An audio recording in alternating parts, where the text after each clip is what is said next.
Okay, so let's finish up 9.2. So we started talking about this in class a little bit. So we said that if x equals 0, then we refer to the Taylor polynomial series as the Maclaurin polynomial series. So our equation for Pn of x simplifies to this. So Pn of x is f of 0, f prime of 0, f second derivative of 0 over 2 prime. Now you guys do understand that under here it is 1 factorial, right? Which means 1 times 0, which is 1. And over here it is 0 factorial. So I just wanted to note that 0 factorial is equal to 1. Okay? That is a rule. So anyways, the Maclaurin series, after you plug it all in, you get the sigma notation of it being as if k starts at 0 to infinity, fk of 0 over k factorial times x of k. So you can either put that up here or next to it. Alright, so below shows how one might construct a Taylor polynomial P6x of degree 6 that approximates f of x equals cosine of x at x equals 0. So because it's at x equals 0, we call it a Maclaurin series. And you notice you find the derivative and the derivatives are alternating. And then you plug in f of 0 and you get 1. You plug in 0 into the first derivative and you get 0, and so on and so forth. So in terms of the actual Maclaurin series, P6 of x is going to be equal to cosine of 0, right? F of 0, cosine of 0, which is 1, plus 0 times x, so 0 times x right here, plus negative 1 over 2 factorial x squared, plus 0 times x cubed, 0 over 3 factorial x cubed, plus 1 over 4 factorial x to the 4th, plus 0, that should have been a 1 right like that, plus 0 x to the 5th over 5 factorial. And remember, this is 1 factorial and this is 0 factorial, so just to simplify, these are 1 bases. Alright, plus negative 1 over 6 factorial x to the 6th. So what do you notice happens is that this is just 1, and this right here actually disappears because it's 0. This term becomes a negative term. This term is gone. This term is plus x to the 4th, 4 factorial. This term is gone, and this term becomes a negative term once you clean it up. So the reason that this happens is how many non-zero terms are there in P6x? So non-zero terms we have 1, 2, 3, 4. What pattern do you notice with the values of the derivative? So when the value is non-zero,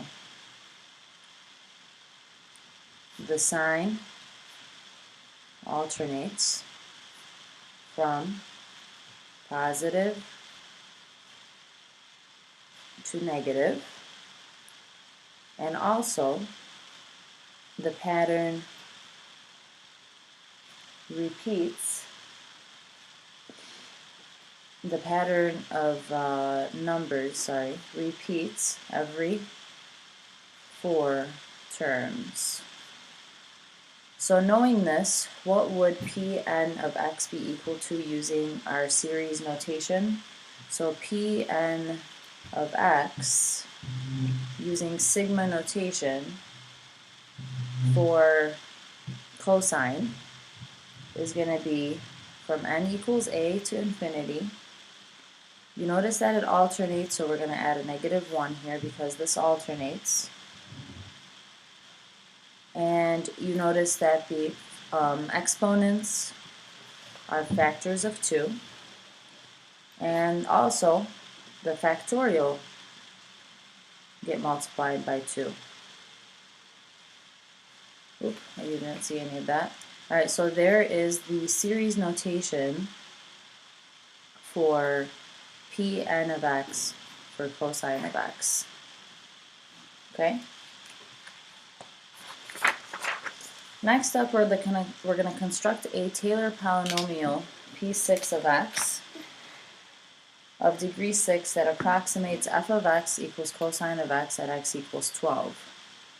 Alright, so using the equation at the bottom of page 3, so at the bottom of the page 3, it tells us that x equals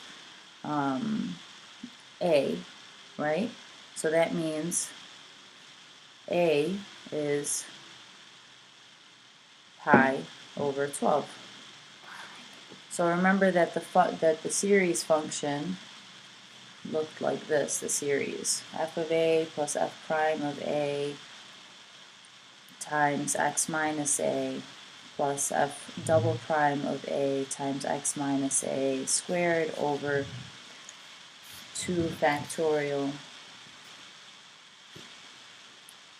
plus f triple prime of a times x minus a cubed over 3 factorial, and so on and so on.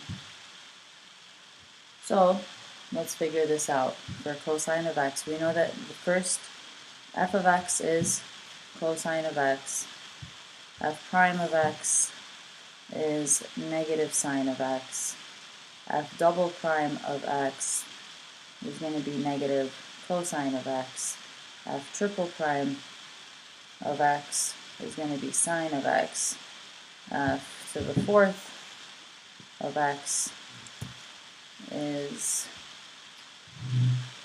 cosine of x, f to the fifth is going to be negative sine of x, and now you notice that we start repeating. So f to the sixth of x is going to be negative cosine of x. So now if we plug in pi over 12 for each one of these terms, we get a bunch of decimal values. So cosine of pi over 12 is approximately 0.966. Negative sine of pi over 12 is negative 0.259. And then negative 0.966 for negative cosine, and then you notice that it's sine, so it's going to be positive 2.59, and then it's going to be 0.966, and negative 0.259, and negative 0.966. So here, our series, okay, and this is a Taylor series because x was not 0, so our series looks like this. Our first term is 0.966 plus negative 0.259 times x minus pi over 12 plus negative. Now maybe it's going to be easier if we just change this to a negative from the beginning, okay? So let's just do that from now on. So plus negative 0.966 x minus pi over 12 squared over 2 factorial plus 0.259 over 3 factorial x minus pi over 12 cubed plus 0.966 over 4 factorial x minus pi over 12 to the fourth, and then we start the repeat minus 0.259 over 5 factorial x minus pi over 12 to the 5th, and minus 0.966 over 6 factorial x minus pi over 12 to the 6th. So those are the first 6 terms. How many non-zero terms are there? There are 7. What pattern do you notice with the values of the derivatives is that they repeat every 4 because the derivative of the functions repeat. What would Pn of x be equal to using a series notation? Well, Pn of x is going to equal sigma n equals 0 to infinity. Now, we do notice, looking at our series notation,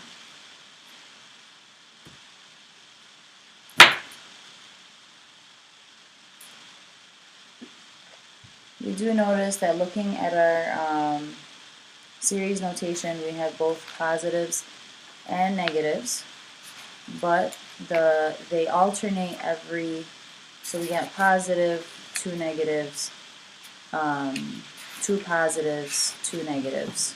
So they are alternating, so we still have a positive-negative alternation, so that's -1 to the n. And the x minus a is still there, but when is it alternating? Every 2 terms to the n. All of that is over n factorial, because the n factorials are all staying. So recall that the derivative of cosine of x is equal to negative sine of x. So how would you generate the Taylor polynomial P6 of x for sine of x, knowing the Taylor polynomial of P6 of x? We basically just differentiate the series. So just differentiate the series for cosine of x to create the series for sine of x, or negative sine of x. So what is the Taylor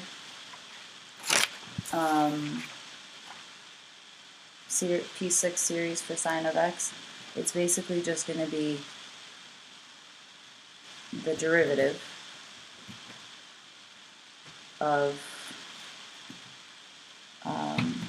so d dx of 1 minus x squared over 2 pi plus x to the 4th over 4 pi minus x to the 6th over 6 pi. Alright, so we used the a equals 0, the Maclaurin of, so we use the Maclaurin of cosine. So we end up with negative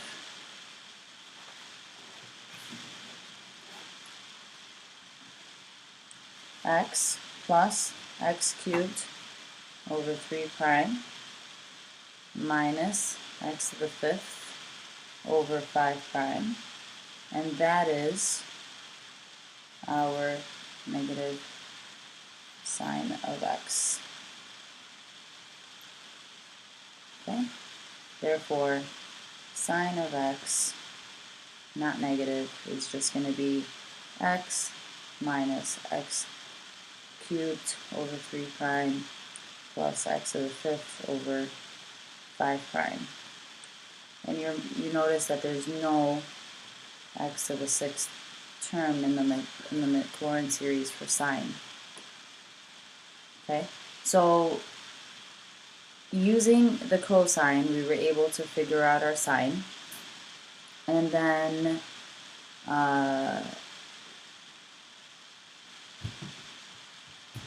And then having the negative sign, we were able to figure out our sign. And you notice that the signs are very important. Okay.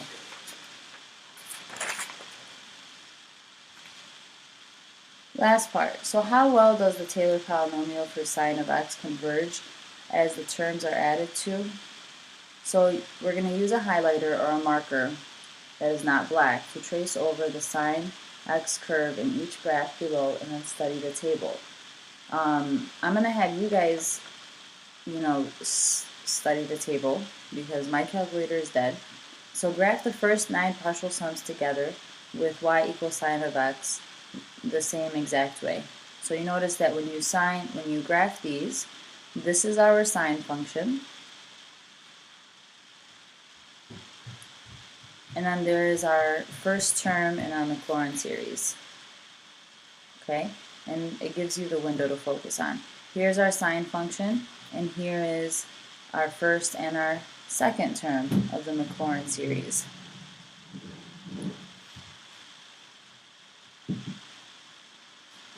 Okay? First, second, and third term of the Maclaurin series. First, second, third, and fourth term of the Maclaurin series. First, second, third, fourth, and fifth term of the Maclaurin series. And I'm sure you guys are noticing the pattern. What happens is that they come together a lot better to the point where once we get to the the ninth term of the Maclaurin series, they're almost the same exact graph. That other graph stops showing completely right after this window right here. Alright, using the different Taylor polynomial representing the function for sine of x, fill in